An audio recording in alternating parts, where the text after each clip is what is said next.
ओम श्री गुरुभ्यो नमः। हरि ओम भद्रं कर्णेभिः शृणुयाम देवाः भद्रं पश्येमाक्षवीर्यजत्राः स्थिरैरङ्गैः स्तुष्टुवागुंसस्तनूभिः विषेम देवहितं यदायुः स्वस्ति न इन्द्रो वृद्धश्रवाः स्वस्ति नः पूषा विश्ववेदाः स्वस्ति नस्तार्क्ष्यो अरिष्टनेमिः स्वस्ति नो बृहस्पतिर्दधातु। ओम शांति शांति शांतिः। ओम सहना भवतु सहनौ भुनक्तु सह वीर्यं करवावहै तेजस्विनावधीतमस्तु मा विद्विषावहै। ओम शांति शांति शांतिः।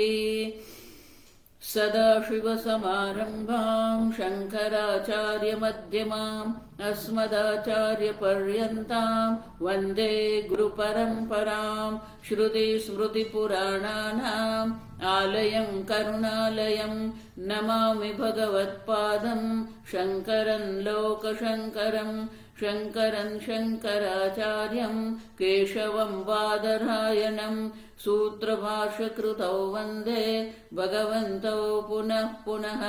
ईश्वरो गुरुरात्मेति मूर्तिभेदविभागिने व्योमवद्व्याप्तदेहाय दक्षिणामूर्तये नमः।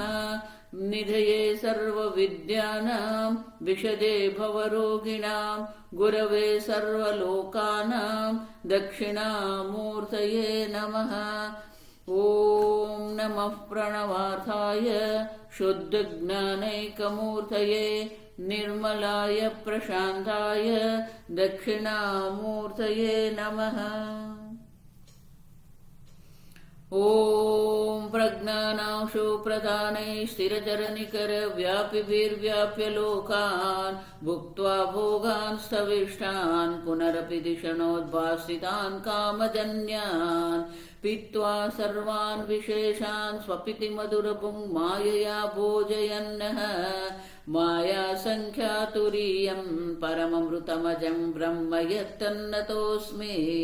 यो विश्वात्मा विदिज विषयान् प्राश्य भोगान् स्थविष्ठान् पश्चाच्चान्यान् स्वमति विभवान् ज्योतिषा स्वेन सूक्ष्मान् सर्वानेतान् पुनरपि शनैः स्वात्मने स्थापयित्वा हित्वा सर्वान् विशेषान् विगतगुणगणः पात्वसौ न स्तुरीयः।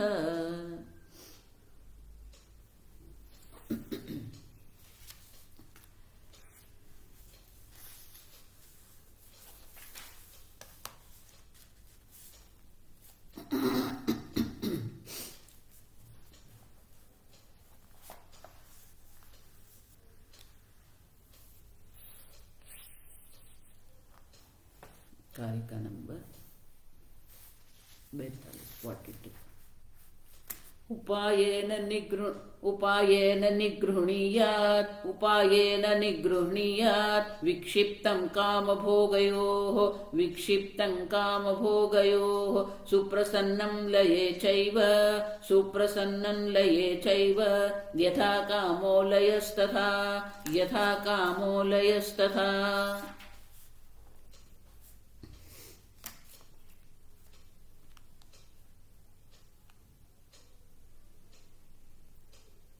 कारिका 43।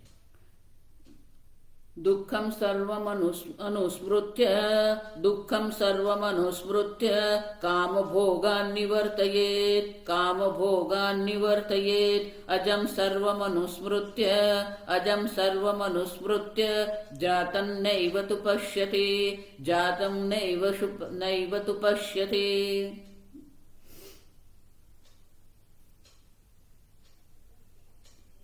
उपायेन निगृह्णीयात् ब्रह्मज्ञान मनोनिग्रह के अधीन है और इसीलिए उपायेन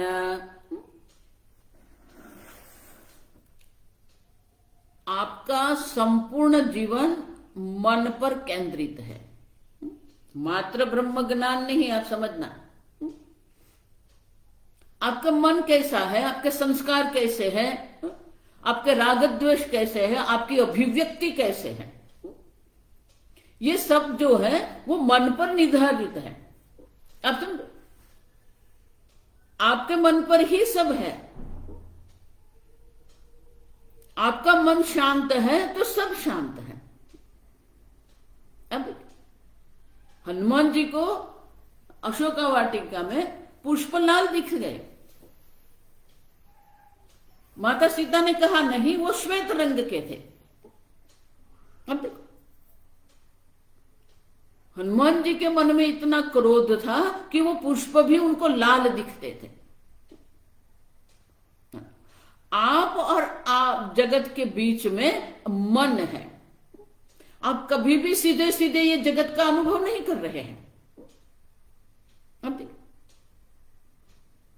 किसी भी विषय को आपके मन में प्रवेश करना पड़ेगा, वृत्ति के गर्भ में आना पड़ेगा, तब आप साक्षी चैतन्य जो है वो विषय को ग्रहण कर सकते हैं। अब इंद्रियों से सीधा सीधा ज्ञान आपको नहीं होता है। इंद्रियों जो विषय ग्रहण करते हैं वो विषय जो है वो मन में आते हैं, वो मन में वृत्ति आकार होते हैं। पुष्प पुष्पाकार वृत्ति पहले होती है, वो पुष्पाकार वृत्ति को आप प्रकाशित कर रहे हैं और फिर आप कह रहे हैं अहम पुष्पम जानामि। अब देखिए, तो किसी प्रकार का व्यवहार है, अभिव्यक्ति है, ज्ञान है, वो सब मन पर आधारित है। अब समझो, उसी प्रकार से ब्रह्म विद्या भी मनोनिग्रह पर ही आधारित है। आप अपने मन पर कितना नियंत्रण रख सकते हैं, आप अपने मन पर कितना प्रभुत्व प्राप्त कर सकते हैं। और मन भी क्या है आप समझो, मन की अभिव्यक्ति दो प्रकार से ही होती है, राग और द्वेष। मन में जो कामनाएं हैं वो कामनाएं राग और द्वेष के रूप में अभिव्यक्त होती हैं। अब देखिए, तो आपके मन में जो राग द्वेष है वो राग द्वेष से रंजित हो गए हैं और इसीलिए सब आपको राग द्वेष के अनुसार ही दिखता है। अब देखिए, और इसीलिए मनोनिग्रह, तो मन का तो निग्रह करना ही पड़ेगा। ये जगत की वस्तु जो है वो जगत की वस्तु भी जैसी है वैसी अगर आपको देखना है तो आपके मन को राग द्वेष से मुक्त करना पड़ेगा। और वो जो राग द्वेष से मुक्त करना है उसी को तो हम वैराग्य कहते हैं। अब समझो, तो जब तक आपके मन में ये वैराग्य नहीं आएगा, विरक्तस्यैव अधिकारः ब्रह्म विद्यायाम, 13वें अध्याय में क्षेत्रज्ञं चापि मां विद्धि सर्व क्षेत्रेषु भारत, इस पंक्ति पर विस्तृत भाष्य जो है वो भाष्य में शंकराचार्य जी स्पष्ट रूप से लिखते हैं, विरक्तस्यैव अधिकारः ब्रह्म विद्यायाम।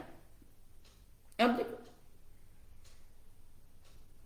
तो जिस प्रकार से काम उपभोग अनर्थ है, लय भी अनर्थ है। मन को 16 दिन नहीं है। देखो, पहले दिन से मैं कह रही हूं, वृत्ति का नाश करना नहीं है, मनोनाश करना नहीं है।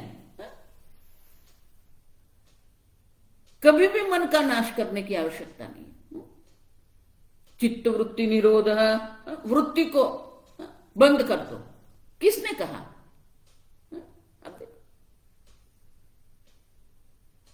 वृत्ति को बंद नहीं करना है।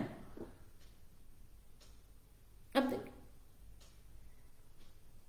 आपका मन जो है वो ब्रह्म विद्या के अनुकूल कब बनेगा? आप समझो, जब वैराग्य होगा। और इसीलिए जिस प्रकार से कामना जो है वो हमारे लिए अनर्थकारी है, उसी प्रकार से लय भी जो है, मन का जो स्वभाव लय जो है वो भी अनर्थकारी है। यथा कामः तथा लय अपि। अब देखो,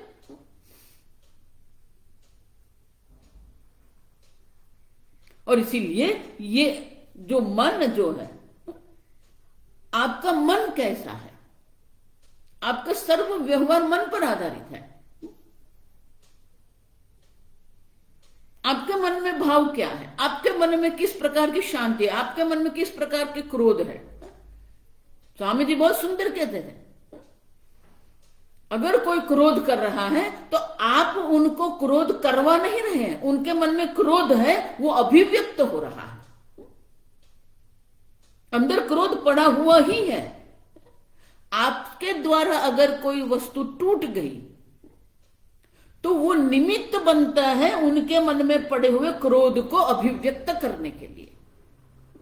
अब बहुत सारे लोग जो है क्रोध करते रहते हैं, छोटी छोटी बात पर क्रोध करते हैं, मानी उनके अंदर वो क्रोधाग्नि पड़ा हुआ है।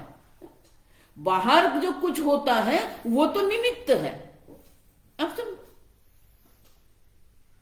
वो मात्र निमित्त है। और इसीलिए मनोनिग्रह उपायेन निगृह्णीयात्। आप देखो, आपके मन का आपको निग्रहण करना ही पड़ेगा। इस जगत में भी अगर आपको शांति से रहना है, इस जगत में भी अगर आपको सुप्रसन्न रहना है, तो आपके मन पर आपका प्रभुत्व होना चाहिए। अब समझ, आपके दुख का कारण जगत नहीं है, आपके राग द्वेष आपको दुखी कर रहे हैं। कोई वस्तु आपको दुखी नहीं कर रही है, आम आपको दुखी नहीं कर रही, करेला आपको दुखी नहीं कर रहे हैं, करेला की कटुता वो भी आपको दुखी नहीं कर रही है, आपके राग द्वेष आपको दुखी करते हैं। अब समझे,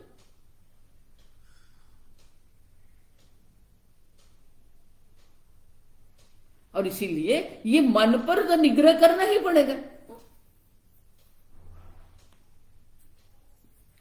तो जिस प्रकार से मन का निग्रह करना है उसी प्रकार से अतः काम विषयस्य मनसः निग्रहवत लयादपि निरोधव्यम इत्यर्थः। लय पर भी आपका अपना निग्रहण होना चाहिए। कब सो जाना है, कब नहीं सो जाना है, कब चिंतन करना है, कब चिंतन नहीं करना है। अब देखो, युक्ताहार विहार से युक्त चेष्ट से कर्मसु युक्त स्वप्नावबोध से। अब देखो, आप कितने घंटे की निद्रा लेते हैं वो आपके व्यक्तित्व, आपके स्वभाव पर आधारित है। किसी को 6 घंटे की आवश्यकता है, किसी को 8 घंटे की भी आवश्यकता होती है। अब समझो, अगर आपको ये ब्रह्म ज्ञान प्राप्त करना है तो ये ब्रह्म ज्ञान के लिए आपके व्यक्तित्व पर वैराग्य होना चाहिए। अब देखिए, आपके राग द्वेष से ही आपको वैराग्य होना, जगत से नहीं है। बाह्य जगत से वैराग्य तो होना है, लेकिन वो वैराग्य कब होगा? जब आपके मन में आपके राग द्वेष के प्रति वैराग्य हो जाएगा। राग द्वेष की पूर्ति होती है तो भी ठीक है, पूर्ति नहीं होती है तो भी ठीक है। सिद्धि सिद्धि समो भूत्वा समत्वम योग उच्यते। आप देखिए, सिद्धि है, असिद्धि है, अनुकूलता है, प्रतिकूलता है। आप समझते, हमारा जो व्यवहार जो है, समशत्रु च मित्रे च, सम है कि नहीं हमारा मन? किसी भी परिस्थिति में हमारा मन शांत रह सकता है कि नहीं?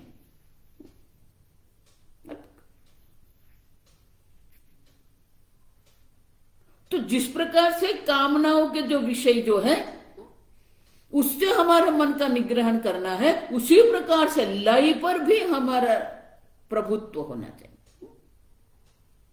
अब समझो,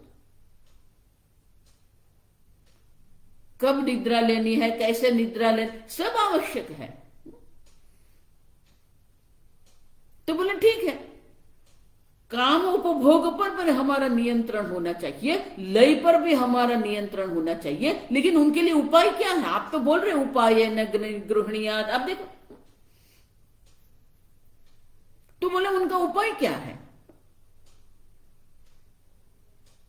तो शंकराचार्य जी प्रश्न करते हैं, भाष्य, कह सह उपायः इति, कह सह उपायः इति उच्यते उच्यते। बोले उपाय क्या है? तो ये अगली जो कारिका है 43 कारिका, वो उपाय दर्शाते हैं। दुखम सर्वम अनुस्मृत्य, अब देखो, तमेवं उपायम वैराग्य रूपम उपदिशति। वैराग्य एकमात्र उपाय है। वो वैराग्य क्या है? दुखम सर्वम सर्वम अनुस्मृत्य काम भोगात् निवर्तयेत्। काम उपभोग जो है, विषय को उपभोग जो है, उससे अगर हमें अपने आप को निवृत्त करना है, अब देखिए, दुखम सर्वम अनुस्मृत्य, सर्वम द्वैत जातम अविद्या प्रत्युपस्थापितम दुखमित्येव अनुस्मृत्य।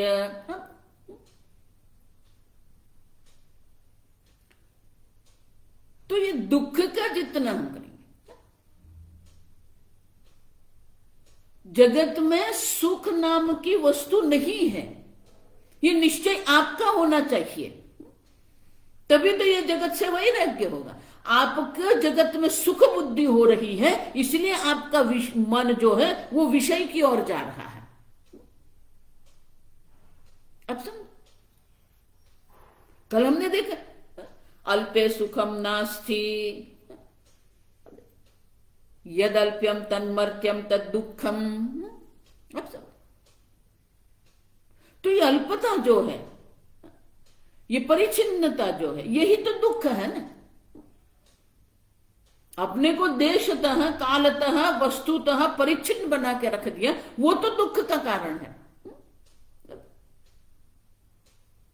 और इसीलिए दुख ही है। आप समझो, दुख का ही अनुस्मरण करते रहना है।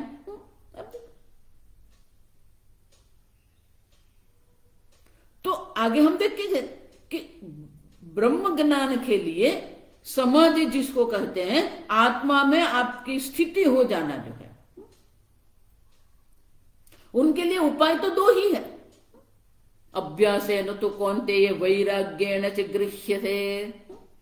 मन का भी निरोध करना है तो उपाय क्या है? अभ्यास वैराग्याभ्याम तन्निरोध है। अब पहले आप ज्ञान का अभ्यास आरंभ कर दो, धीरे धीरे मन में वैराग्य आता जाएगा। तो पहली पंक्ति में दर्शाते हैं कि वैराग्य ही उपाय है, अन्य कोई उपाय नहीं। बहुत सारे लोग बोलते रहते, नहीं नहीं स्वामी, मुझे किसी से कुछ भी नहीं, मैं सब छोड़ सकता हूं। कभी भी अपने वैराग्य पर अभिमान मत करना, कभी भी आपके मन पर विश्वास मत करना, क्योंकि आपके प्रारब्ध से किस प्रकार की अनुकूलता आपके जीवन में आएगी, किस प्रकार के विषय आपके सामने आएंगे, आप नहीं जानते हैं। और किस प्रकार के विषय के उपभोग के संस्कार आपके मन में है, आप नहीं जानते हैं।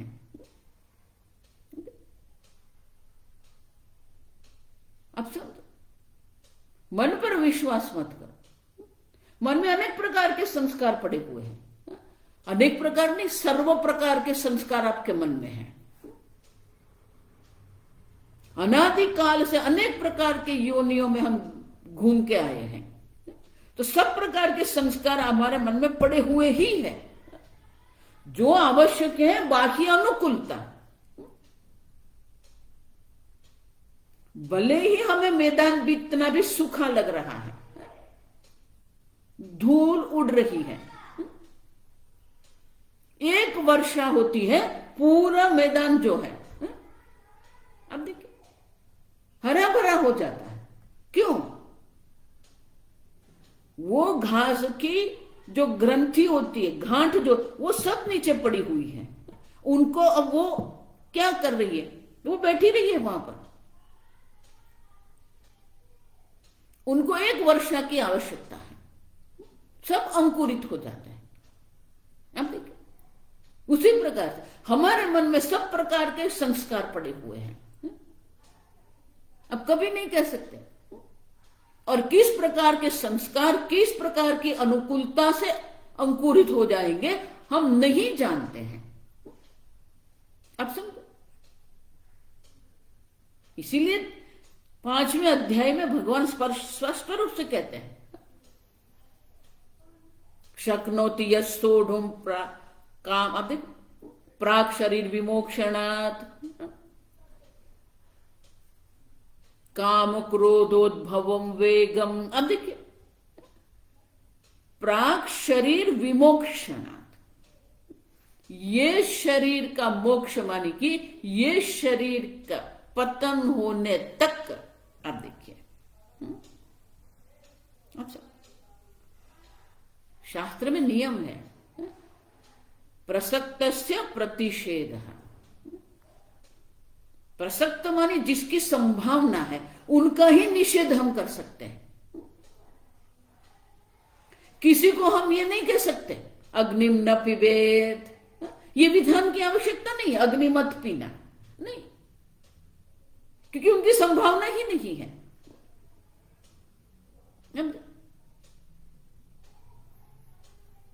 जिसकी संभावना नहीं है उनका निषेध करने की आवश्यकता ही नहीं है। अग्निम न पिबेत कहने की आवश्यकता नहीं है, सुराम न पिबेत। अब देखिए, सुरापान की संभावना है और इसीलिए सुराम न पिबेत ये विधान करना पड़ता है। अब समझो, निषेध उसी का होता है जिसकी संभावना है। तो भगवान वहां क्या कहते हैं?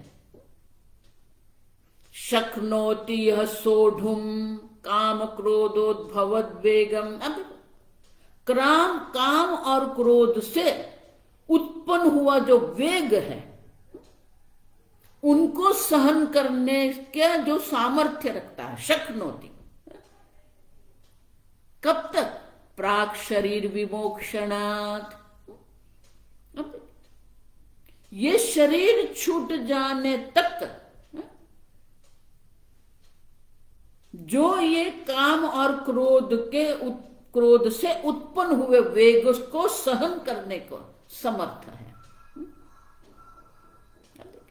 भगवान वहां ज्ञानी की चर्चा कर रहे हैं, जीवन मुक्ति की चर्चा कर रहे हैं, और भगवान ये कह रहे हैं, इनका अर्थ क्या हुआ? ये शरीर के पतन तक काम और क्रोध के वेग की संभावना है।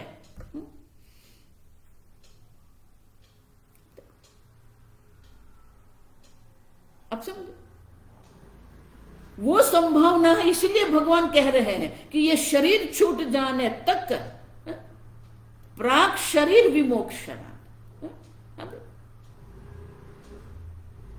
जो ये काम और क्रोध से उत्पन्न हुए वेग को सहन करने को समर्थ है, सयुक्त ससुखी नरः। अब देखिए, वो युक्त है, वो सुखी है। आप समझे? इसीलिए मैं कह रही हूं, आपके मन पर विश्वास मत करो। जो मन पर विश्वास करते हैं उनका पतन निश्चित है, क्योंकि मन में कब किस प्रकार के भोग के संस्कार प्रकट हो जाएंगे आप नहीं जानते। इसलिए भर्तृहरि जी क्या कहते हैं? वैराग्यमेव अभयम। आप समझे? 100% भोग संस्कार अभिव्यक्त होने की संभावना है। आप समझे? महाराज श्री इनके लिए एक कथा कहते थे, वो काशी की कथा है और सत्य है। कि काशी की गली में एक पंडित रहते थे। वो पंडित जो गली में रहते थे, वहां से अगर उनको गंगा स्नान करने के लिए जाना है, प्रातः काल वो गंगा स्नान के लिए जाते थे, संध्या वंदना के पहले भी वो जाते थे गंगा स्नान करने के लिए, लेकिन अपनी गली से उनको दूसरी गली पर जाना पड़ता था और वहां से उनको गंगा स्नान करना है। तो वो जो गली से जाते थे वहां वैश्य रहते थे। आप समझ? तो जब भी ये पंडित वहां से जाते थे, नैष्ठिक ब्रह्मचारी थे,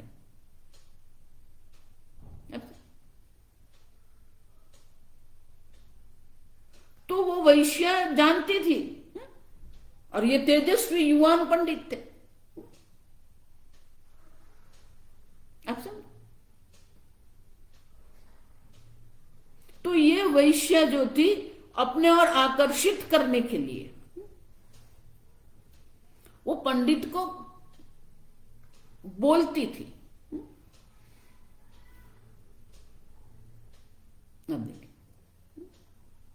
पंडित कुछ उत्तर नहीं देते थे, अपनी आंख नीचे रखकर वो वहां से जाते थे।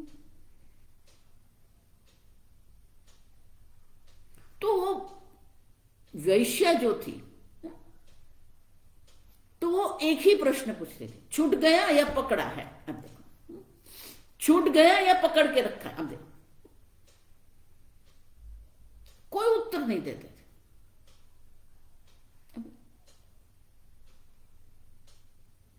और वो किसी निमित्त से वो पंडित का निधन हो गया।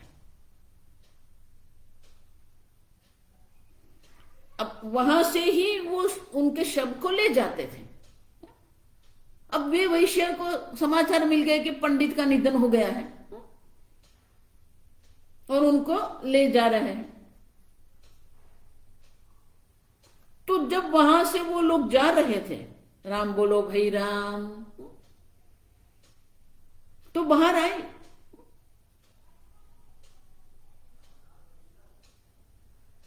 वो पंडित को वही प्रश्न पूछा, छूट गया पकड़ के रखा।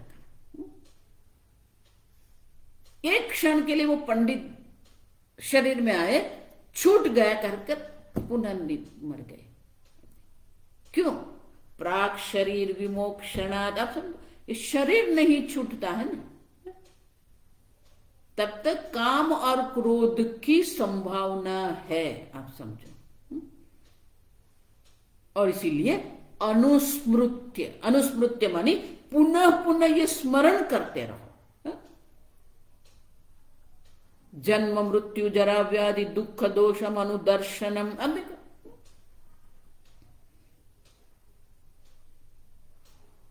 अनुदर्शन, पुनः पुनः आप दर्शन करते रहो। ये जगत दुख का कारण है।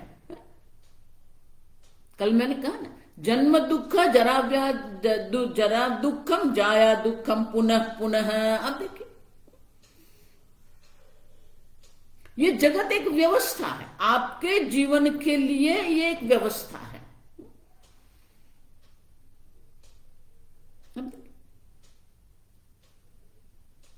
और इसीलिए दुखम सर्वम अनुस्मृत्य,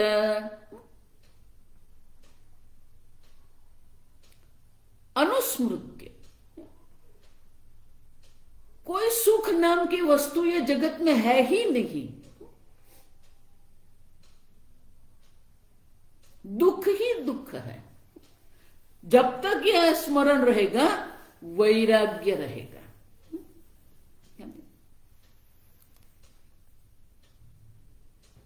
और इसीलिए वैराग्य का उपाय दर्शाते हैं। उपाय ना निगृहणीयात कहा ना, तो पहला उपाय वैराग्य का उपाय क्या है? दुखम सर्वम अनुस्मृत्य। अब देखो,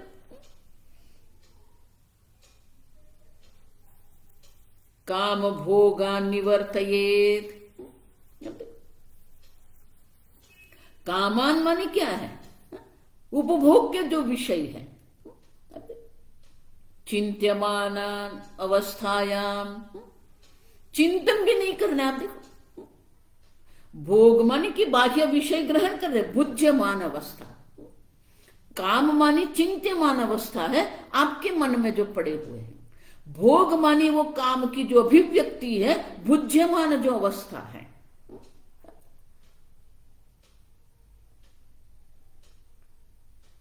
कई बार हम विषय नहीं मिलता है तो मन में ही हम उनके लिए चिंतन करते हैं। दोनों से निवर्त्य माने कि दोनों से छोड़ना है हमें।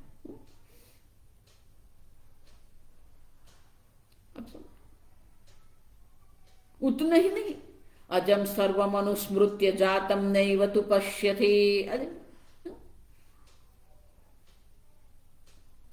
अजम सर्वम अनुस्मृत्य, एक अद्वितीय ब्रह्म का अनुस्मरण करना है, सतत चिंतन करना है, वो अभ्यास है। जातम नैव तु पश्यति, जात द्वैत जात जो है, द्वैत का जो समूह है, उनका दर्शन ही नहीं है। या निशा सर्वभूतानां तस्याम जागृति संयम। आप देखो, द्वैत है ही नहीं। जिस द्वैत में अज्ञानी लोग जागते हैं, वो द्वैत जो है वो ज्ञानी के लिए क्या है, निशा समान है। अब है ही नहीं। और इसीलिए वैराग्य, पहली पंक्ति में वैराग्य है, दूसरी पंक्ति में गौड़पादाचार्य जी अभ्यास का हमें उपाय दर्शाते। भाष्य, सर्वं द्वैतम अविद्या विजृंभितम अद्विद्या विजृंभितम दुःखम एव इति अनुस्मृत्य काम भोगात् काम निमित्तः भोगः इच्छा विषयः तस्मात् विप्रसृतं मनः निर्वर्तयेत् वैराग्य भावनया इत्यर्थः। सर्वं द्वैतम अविद्या विजृंभितम। अब जितना भी द्वैत है, वो द्वैत क्या है, अविद्या प्रत्युपस्थापितम। ये संपूर्ण द्वैत जगत जो है वो अविद्या से है, अविद्या के द्वारा ही प्रत्युपस्थापित है। और हम आगे देख के गए, जिसका दर्शन आपको अविद्या के कारण हो रहा है, वो प्रतीति काल में भी उनका कोई अस्तित्व नहीं है। रज्जु में जो सर्प का दर्शन हो रहा है, प्रतीति काल में भी सर्प वहां नहीं है। आप समझो ये तर्क। अविद्या से मानी क्या है, अविद्या से ये सब द्वैत जात उत्पन्न हुआ है, प्रत्युपस्थापित है। उनका अर्थ क्या होता है, मानी है ही नहीं है। आप देखिए, दुःखमेव इति, और फिर भी आप अगर देख रहे हैं उनको तो वो दुख का कारण है। इति अनुस्मृत्य काम भोगात् काम निमित्तः भोगः इच्छा विषय है। आप देखो, शंकराचार्य जी यहाँ काम से, काम निमित्त से जो भोग, हम इच्छा विषय जो है, अब दोनों प्रकार से ये जो काम भोगांच समास है ना, दो प्रकार से ले सकते हैं। काम मानी चिंत्यमान अवस्था जो है, और भोग मानी भुज्यमान अवस्था, ये भी ले सकते हैं। शंकराचार्य जी उनको एक ही लेते हैं। काम निमित्त भोग इच्छा विषय, काम के निमित्त से जो हम भोग कर रहे हैं, वो भोग जो है इच्छा विषय जो है, तस्माद् विप्रसृतम। जो विषयासक्त मन जो है, उनको क्या करना पड़ेगा, वैराग्य भावनया निवर्तयेत् मनः। अब देखो, तो मन हमारा पुनः पुनः वो कामना के विषय में जाता रहता है, तो हमें क्या करना पड़ेगा? पुनः पुनः एव प्रबुध्यमानम दैनम दिन्य प्रबुद्ध अभ्यास अवसात, अभ्यास उनका करना पड़ेगा। वैराग्य भावनया, आप समझो, वैराग्य की भावना के द्वारा ही हम इससे हमारे मन को निवृत्त कर सकते हैं। विप्रसृतम मान के उसी से वहां से हटा सकते हैं। तो ये दुख है, क्योंकि जो नहीं है उनको आप देख रहे हैं और उसी में आप सुख बुद्धि कर रहे हैं। देखो, यही तो मूर्खता की पराकाष्ठा है कि जो नहीं है उसको आप देख रहे हैं और उसी में आप सुख दुख करते रहते हैं। है ही नहीं। आप देखो, शंकराचार्य जी विद्या अविद्या विजृंभित मानी क्या है? ये सब अविद्या के द्वारा आप देख रहे हैं, मानी है ही नहीं। फिर भी आप उनको है कह रहे हैं और उसमें मोह कर रहे हैं। अब देखिए, तो वही तो दुख का कारण है ना। जो है ही नहीं उनको आप है कह रहे हैं और उसी में इच्छा विषय, उनमें इच्छा करते हैं। अब देखिए, तो वैराग्य की भावना के द्वारा हमारे मन को क्या? मनः निवर्तयेत। अब देखिए, विप्रसूतम मन, विप्रसूतम माने कि ये इच्छा के विषय में जो हमारा मन आसक्त हुआ है, वो आसक्त मन को हम वहां से हटा देंगे।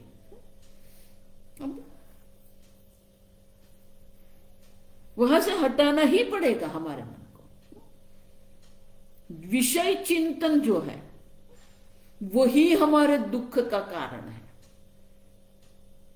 विषय दुख का कारण नहीं है, विषय चिंतन आपके दुख का कारण है। जायतो विषयान पुंसा संगस्तेषु उपजायते। स्थित प्रज्ञ लक्षण का जो विभाग जो है दूसरे अध्याय, उस स्थित प्रज्ञ के लक्षण में भगवान ये पतन की सीढ़ी दर्शाते हैं। क्यों? क्योंकि ज्ञान के बाद भी अगर ज्ञान में निष्ठा नहीं हुई है तो ये पतन की संभावना है। ध्यायतो विषयान पुंसा संगस्तेषु उपजायते। आप देखिए, विषय आपके लिए दुख का कारण नहीं है, विषय का चिंतन आपके लिए दुख का कारण। आप समझे?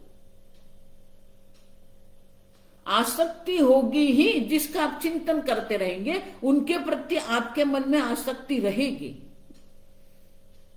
और एक बार आसक्ति हो गई, संगस्तेषु उपजाय संगात संजायते काम। हम देखिए,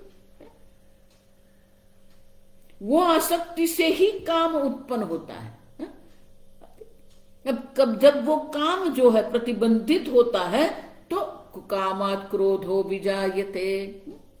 ये काम दोनों ओर से आप समझना, काम दोनों ओर से आपको नुकसान करने वाला ही है।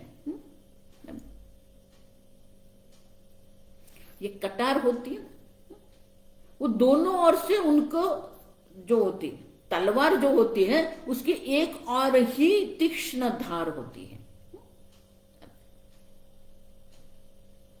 लेकिन ये जो है उनके दोनों ओर से तीक्ष्ण है। आप देखिए, काम भी वैसा ही है। काम की पूर्ति होती है तो लोभ की ओर आप जाएंगे। काम की पूर्ति नहीं हुई है और जिसके कारण ये काम की पूर्ति नहीं हुई, उनके प्रति आपके मन में क्रोध आएगा। दोनों ओर से काम हमारे लिए नुकसान करता है। और इसीलिए भले वो बाह्य विषय है, वो विषय को हमारे मन में लाने की आवश्यकता नहीं है। इसलिए भगवान ध्यान के लिए क्या कहते हैं? स्पर्शान कृत्वा बहिः बाह्यान। अब देखो, जो बाहर है उसे अब बाहर रखो, आपके मन में उनको प्रवेश करवाने की आपको आवश्यकता नहीं है। बाल्य अवस्था से हमने हमारे मन में अनेक प्रकार के विषय, अनेक प्रकार की इच्छाएं बना के रखी है, और जब तक ये सब बाहर नहीं हो जाएगा ध्यान की कोई संभावना नहीं। तो उनको बाहर करने का उपाय एक ही है, वैराग्य भावनया। आप सुन, वैराग्य की व्याख्या क्या है? हमारे ही राग द्वेष से हमें वैराग्य हो, बाकी विषय से क्या है? हमारे ही राग द्वेष जो है, हमारे राग द्वेष हमें दुखी करते हैं, बाकी विषय हमें दुखी नहीं करते हैं। पत्नी आपके दुख का कारण नहीं है, आपके राग, आपकी अपेक्षा, आपके आग्रह आपके दुख का कारण है। धन का भाव अभाव आपके दुख का कारण नहीं है, उनके अंदर आपने जो सुरक्षा बना के रखी है वो आपके दुख का कारण है। आप और इसीलिए ये प्रत्येक विषय में आपको वैराग्य करना पड़ेगा। और इसीलिए शंकराचार्य जी कहते हैं जो विरक्त है उसका ही ब्रह्म विद्या में अधिकार है। और इसीलिए इस प्रकार से वैराग्य करना, लेकिन वैराग्य के लिए भी क्या, अनुस्मृत्य, एक दिन की बात नहीं है, एक दिन में किसी को वैराग्य नहीं होगा। आप समझो, जो भी काम निमित्त जो भी है वो सभी वस्तु से वैराग्य करना पड़ेगा। देखो, इसीलिए मैंने कहा कि आप अगर सोचते हैं कि आपका दृढ़ वैराग्य है, नहीं, आप अनुकूलता के तक ही ये सब वैराग्य है। किस प्रकार के संस्कार, किस प्रकार के पाप पुण्य के कर्मफल आपके सामने प्रकट हो जाएंगे आप नहीं जानते। और इसीलिए भगवान ने कहा ना कि शरीर छूटने तक काम और क्रोध के उद्वेग को सहन करना पड़ेगा। आप समझे, वैराग्य इसीलिए तो आवश्यक है। कभी भी काम और क्रोध का वेग उत्पन्न हो सकता है, क्योंकि सब संस्कार पड़े हुए। महर्षि तो इतने तक कहते थे कि ये शरीर, आपका जो शरीर जो है, अब देखिए वो शरीर कहां से उत्पन्न हुआ? माता पिता के काम से ये शरीर की उत्पत्ति हुई है, तो ये शरीर में काम सहज रूप से पड़ा हुआ है, क्योंकि माता पिता के काम से ही तो आपका जन्म हुआ है। तो वो काम वासना ये शरीर में, मन बुद्धि में है। आप समझो, कोई कभी ये नहीं कह सकता है कि मुझे पूर्ण वैराग्य है। देखो, इसलिए आगे मैंने कहा अपने वैराग्य पर अभिमान मत करो, आपके मन पर विश्वास मत करो। आप समझ,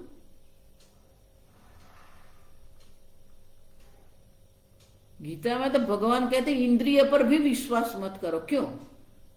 इंद्रियाणि प्रमाथीनि हरन्ति प्रसभम मनः। आपकी इंद्रिय पर भी आप विश्वास नहीं कर सकते, क्योंकि ये प्रमाथी जितनी इंद्रिय जो है मन का भी हरण कर जाएगी वो।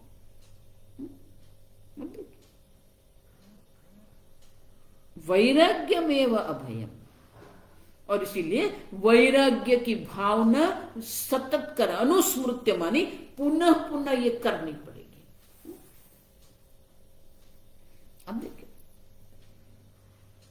वैराग्य में अभयता है, वैराग्य में शांति है। भोग में शांति नहीं है, भोग में सुख नहीं है।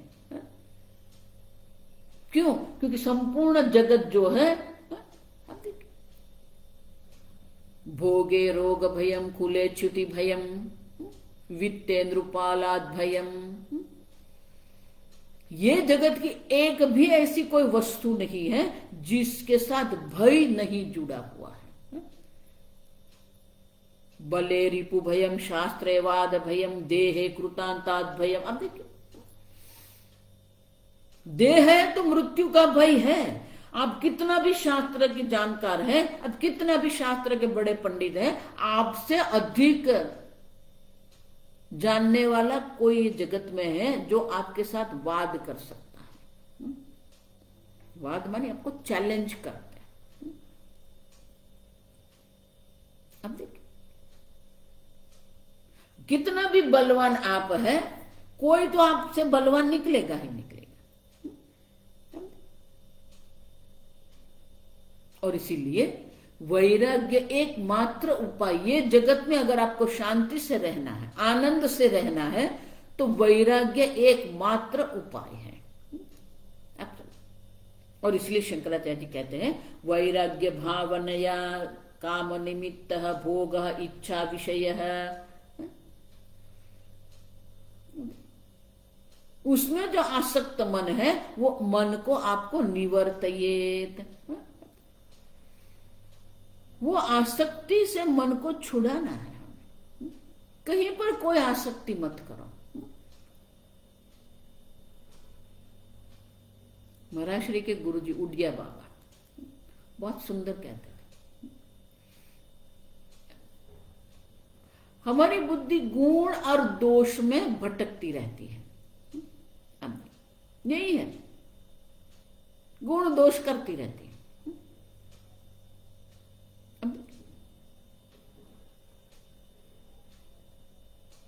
अन्येषु दोष गुण चिंतनमाशु मुक्त्वा। अब देखो, आपको भक्ति करनी है या ज्ञान प्राप्त करना है, पहला यही है, अन्येषु दोष गुण चिंतनम आशु मुक्त। आशु माने तत्काल, कहीं पर भी गुण दोष का चिंतन मत करो। आप समझो, गुण देखते हैं ना तो हम ऐसे प्रशंसा करने लगते हैं, और फिर दोष देखते हैं तो ऐसी निंदा करने बैठ जाते हैं।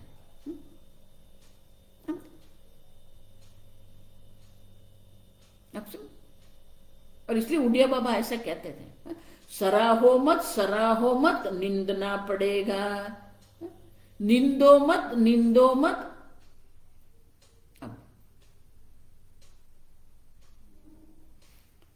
कभी भी किसी की निंदा मत करो। ऐसा प्रसंग जीवन में आएगा, ऐसा निमित्त बन जाएगा, उसी की प्रशंसा आपको करनी पड़ेगी। निंदो मत, सराहना पड़ेगा। सराहो मत, निंदना पड़ेगा।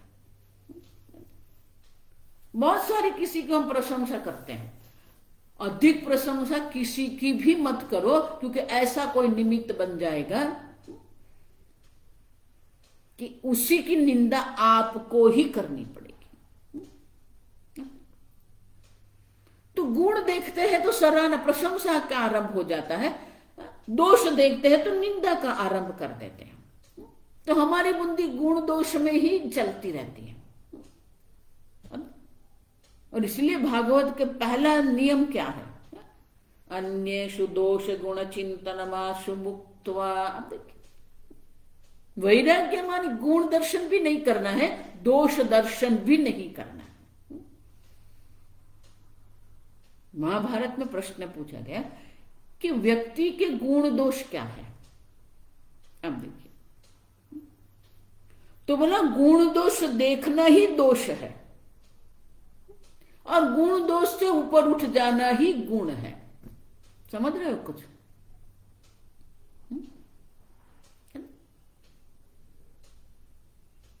गुण दोष के दर्शन करते रहेंगे, हमारी बुद्धि ऊपर नीचे होती रहेगी।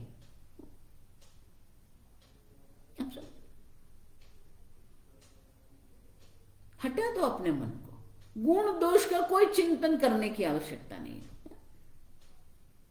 गुण देखेंगे तो राग हो जाएगा, दोष देखेंगे द्वेष हो जाएगा। लेकिन हमारी बुद्धि कैसी होनी चाहिए? यो न द्वेष्टि न कांक्षति, राग भी नहीं, द्वेष भी नहीं, गुण भी नहीं, दोष भी नहीं। आप देखो, इसी को वैराग्य क्या? वैराग्य भावना माने क्या है? गुण दोष से ऊपर उठ जाइए। गुण दोष से ऊपर उठना है तो धर्मनिष्ठ हमारा जीवन होना चाहिए।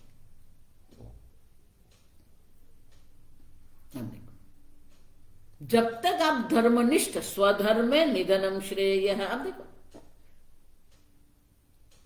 वैराग्य प्राप्त करने का उपाय एक ही है, कर्तव्य का पालन कर। तीसरे अध्याय में भगवान कहते हैं, इंद्रियाणि इंद्रियार्थेभ्यः राग द्वेष व्यवस्थित। प्रत्येक इंद्रिय में राग द्वेष व्यवस्थित रूप से पड़े हुए हैं। इंद्रियाणि मनोबुद्धिस्य अधिष्ठान उच्यते। ये काम जो है, ये काम के 3 स्थान है, इंद्रियाणि मनोबुद्धि ही।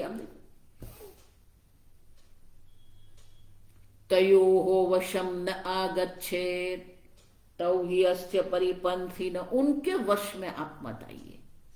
राग द्वेष तो है ही, कोई राग द्वेष से मुक्त नहीं है, लेकिन उनके वश में नहीं होना है, क्योंकि ये दोनों ही हमारे, शंकराचार्य जी भाषण बहुत सुंदर लिखते हैं वहां पर, जो संसारी है,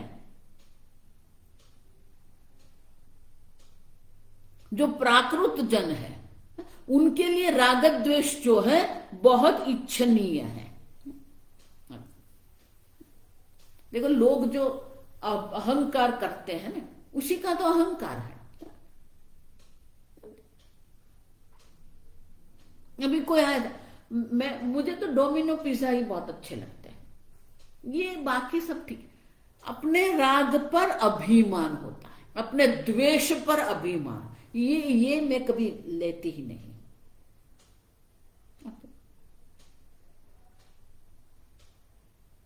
अब सुन, राग द्वेष पर अभिमान हम करते हैं, और इसलिए भगवान क्या कहते हैं, यो न द्वेष्टि न कांक्षी, कोई राग द्वेष नहीं। तो भगवान ये कह रहे हैं, तयोः वशम न आगच्छेत्। क्यों? तौ ही अस्य परिपंथी। किसके लिए ये शत्रु है? ज्ञान मार्ग, परिपंथी मान के ज्ञान मार्ग के जो लुटेरे हैं, जो शत्रु है, किसके लिए है? संसारी के लिए राग द्वेष शत्रु नहीं है, उनके लिए तो अभिमान का विषय है। अब सब जिसको ये संसार से वैराग्य करना है, जिसको ये ज्ञान मार्ग पर चलना है, उनके लिए राग द्वेष शत्रु है। अब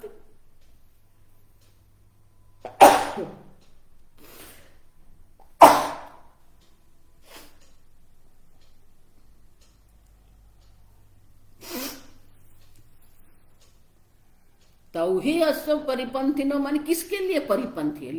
मार्ग के लुटेरे हैं, जिसको ये मोक्ष मार्ग पर, ज्ञान मार्ग पर चलना है, उनके लिए राग द्वेष शत्रु है। लेकिन उपाय क्या है उनके लिए? उसके वश में मत आइए, भगवान ने कह दिया। दूसरे श्लोक में भगवान उपाय दर्शा, स्वधर्मे निधनम श्रेयः परधर्मो भयावह। वही वाक्य 18वें अध्याय में पुनः आता है, स्वधर्मे निधनम श्रेयः परधर्मो भयावह। आपके राग द्वेष पर अगर आपको प्रभुत्व प्राप्त करना है, एक ही उपाय है, स्वधर्म। अब देखो, स्वे स्वे कर्मणि अभिरतः, अब देखो, संसिद्धिम लभते नरः, ये कर्मजा सिद्धि है। वैराग्य जो है ये कर्मजा सिद्धि जो है, ये पहला उपाय है। आप समझो, अपने अपने कर्तव्य कर्म का आप अनुष्ठान करते रहो। देखो किसी को हम फोन करते हैं, एक बार फोन करेंगे, उसने नहीं उठाया, दूसरी बार फोन करेंगे, नहीं उठाया, तीसरी बार कर लेते हैं, चलो कर लेते हैं, नहीं उठाया, फिर क्या करेंगे, छोड़ देंगे। उसी प्रकार से आपके मन में राग द्वेष जागृत होंगे, आप उनका उत्तर मत दो। मैंने आगे कहा ना कि काम दोनों ओर से काटता है, पूर्ति होती है तो लोभ आता है, पूर्ति नहीं होती है तो क्रोध आता है, दोनों ओर से काटता है। इसलिए क्या करना है, उत्तर मत दो उसको। एक बार राग द्वेष उत्पन्न हो जाएंगे, आप उसका उत्तर मत दो, दूसरी बार, तीसरी बार, फिर क्या होगा, वो अपने आप शांत हो जाएंगे। तो आप आपके कर्तव्य कर्म का पालन कर रहे हैं, अब राग द्वेष आएंगे, लेकिन कर्तव्य महत्व का है तो वो राग द्वेष धीरे धीरे क्या हो जाएंगे, छूट जाएंगे। आप समझो, कर्तव्य कर्म का पालन, स्वधर्म का पालन एकमात्र उपाय है वैराग्य के लिए। स्वधर्मे निधनम श्रेयः परधर्मो भयावह। आप समझो, कर्तव्य देखो, इसीलिए मैं कहती हूं ऐसा मत मानना कि साधु लोग का कोई कर्तव्य नहीं है, उनका भी एक दैनिक कार्यक्रम है। प्रारंभ में जब यहां आई 1994 में, सब लोग यही मानते थे, आपको क्या करना है, क्यों वो लोग ऐसा मानते हैं, हमारे कितना काम है, धनोपार्जन करना है, बालक का विकास करना है, घर चलाना है, व्यापार करना है, हमें कितना काम रहता, आपको क्या काम है। सब लोगों के मन में यही था। ये उनके विचार को निकालने के लिए मुझे 2 वर्ष लगे। वो सबके मन में यही, आपको तो क्या करना है, नहीं, सन्यासी का भी अपना एक दैनिक जीवन होता है।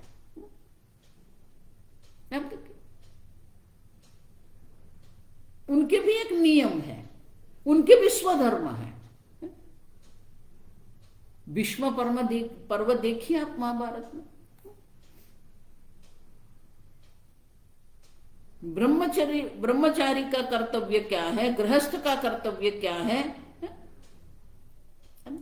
मनुस्मृति देखिए, ब्रह्मचारी, गृहस्थ, वानप्रस्थ, सन्यासी, सबके धर्म है। आप आपके स्वधर्म मानी गृहस्थ मात्र नहीं, आप समझना, ब्रह्मचारी के भी स्वधर्म है, उनका भी अपना कर्तव्य है, गृहस्थ के भी अपने कर्तव्य, वानप्रस्थ के भी अपने कर्तव्य है। आप समझे, आपके राग द्वेष पर अगर आपको प्रभुत्व प्राप्त करना है, ये गुण दोष चिंतन से अगर आपको छूटना है, तो स्वधर्म एकमात्र उपाय है। आप अपने कर्तव्य कर्म का पालन करो, राग द्वेष को महत्व मत दो। धन कभी भी आपको कोई सुरक्षा नहीं देंगे। धन कितनी सुरक्षा दे सकते, अब देखिए, कनाडा गवर्नमेंट ने एक छोटा सा वीडियो निकाला है उनके अपने नागरिक के लिए। अब समझे, कनाडा सरकार के जो स्वास्थ्य केंद्र जो है, बहुत छोटा वीडियो, बहुत सुंदर है, लेकिन उनका विश्लेषण ये है, उन्होंने संशोधन किया कि मनुष्य के अंतिम 10 वर्ष, जो जीवन के अंतिम 10 वर्ष जो है, वो कैसे पसार होता है, कैसे होता है। तो उन्होंने देखा कि अंतिम 10 वर्ष जो है वो दुख में, रोग में, एकलता में ही व्यतीत होता है। अब देखिए, आप सुनिए, शंकराचार्य जी भजगोविंदम जो कह के गए ना, कोई अयोग्य नहीं है। यावत वित्तोपार्जन सकता तावत निज परिवारो रखता। जब तक आप धनोपार्जन करते रहेंगे, जब तक आपके पास धन है, तब तक ही आपका परिवार आपको पूछता रहेगा। अब देखिए, जब आप धनोपार्जन के योग्य नहीं रहेंगे, वृद्धावस्था आपको पकड़ के रखेगी, कोई पूछने, पश्चात जीवती जर्जर देहे। अब देखिए, ये कनाडा सरकार के कोई नया ज्ञान नहीं है, ये ज्ञान पहले से है। पश्चात जीवती जर्जर देहे वार्तांकोपि न पृच्छति गेहे। अब देखिए, आपके ही घर में आप बैठे हैं, लेकिन आपको कोई पूछने वाला भी नहीं रहेगा। अकेलापन है, एकलता में रहना पड़ता है, दुख है, रोग है।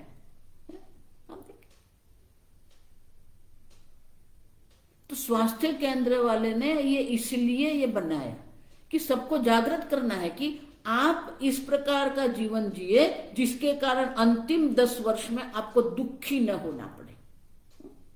अब देखिए, आपके आसपास ही देखिए, 80 वर्ष के जो है, 75 वर्ष के लोग, वो क्या कर रहे हैं, उसका जीवन क्या है।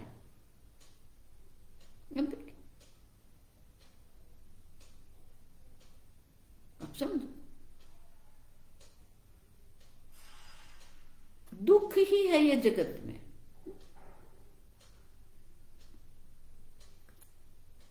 इसीलिए वैराग्य भावनया। अब देखो, ये सबके प्रति वैराग्य बना हुआ। आप समझो, आप अपने आपके कर्तव्य का पालन करते रहो। कर्तव्य स्वधर्म मानी क्या है? साधु शब्द की व्याख्या शंकराचार्य जी करते हैं, शास्त्र अनुकारिणी, शास्त्र के विधान के अनुरूप आप अपने कर्तव्य कर्म का पालन करो। सन्यासी के भी कर्तव्य, स्वाध्याय प्रवचनाभ्याम न प्रमदितव्यम, दमश्च स्वाध्याय प्रवचनाभ्याम, शमश्च स्वाध्याय प्रवचनाभ्याम। अब देखो, आचार्य, आप समझो, ये कर्तव्य आप करते रहो। स्वाध्याय में भी आपको कोई विकल्प नहीं है, प्रवचन के भी कोई विकल्प नहीं है। एक बार ज्ञानोपार्जन हो गया, फिर प्रवचन भी कर्तव्य है। स्वामी जी तो हमें कहते थे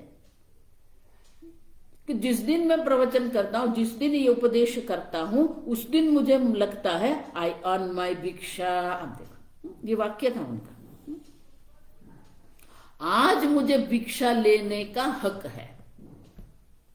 अब देखो, सबका कर्तव्य है। गृहस्थ के ही कर्तव्य ऐसा नहीं है, ब्रह्मचारी के भी कर्तव्य, वानप्रस्थ के भी कर्तव्य है। आपके जीवन में अगर नियंत्रण रहेगा, जप रहेगा, तप रहेगा, वो स्वास्थ्य केंद्र ये कह रहा है कि आप एक स्वस्थ जीवन जिए, योग्य प्रकार का भोजन ग्रहण करो, योग्य प्रकार से निद्रा प्राप्त करो, योग्य प्रकार से कसरत करते रहो, योग करते रहो। अयोग्य भोजन ग्रहण करते रहेंगे, वही अयोग्य भोजन वृद्धावस्था में आपको दुखी करते हैं। अब कसरत करते रहो, अब बाहर जाइए, घूमने जाइए, बैठे मत रहो घर में। अब सब आपके मन को प्रसन्न रखना कि नहीं रखना, ये आपके पर आधारित है। और उनके लिए एक ही बात है, स्वधर्मे निधनम श्रेय। वैराग्य का उपाय यही है कि आप आपके कर्तव्य कर्म का पालन करते रहो। अच्छा, भले आपको लगे कि ये परधर्म जो है वो अधिक अच्छा है, नहीं, छोड़ दो। और इसीलिए दुखम अनुस्मृत्य, दुख का स्मरण करते करते ही ये वैराग्य होगा, स्वधर्म का पालन करते ही वैराग्य। तो पहले वैराग्य की भावना है, और दूसरा जो उपाय है वो ज्ञानाभ्यास है, वो हम कल देखेंगे। ओम असतो मा सद्गमय तमसो मा ज्योतिर्गमय मृत्योर्मा अमृतंगमय। ओम पूर्णमदः पूर्णमिदं पूर्णात् पूर्णमुदच्यते पूर्णस्य पूर्णमादाय पूर्णमेवावशिष्यते। ओम शांति शांति शांति। हरि ओम। श्री गुरुभ्यो नमः। हरि ओम।